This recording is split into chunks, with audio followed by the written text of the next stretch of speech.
next na magkakamit si Kagawa J.R. Santos. Okay, question.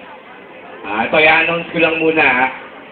Yung mananalong grupo dito sa ating dance contest, babalik dito sa amin sa May 9. Dahil meron kayong TV appearance sa TV5. Oh, di ba?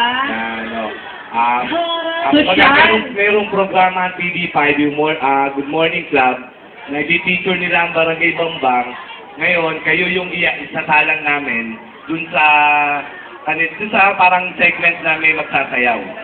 Yung mananalo yung pinaka-champion, ang isasali namin. Ngayon, expression, okay naman yung nyo, kumbaga, panahon ko yung pyesa nyo Okay. Di ba, si Annie? Yes. Panahon ko yung nyo. Sa costume, kitang-kita kayo. Magaling ang nyo. Sa audience impact, okay ba sa inyo? Robin, kung may girlfriend ka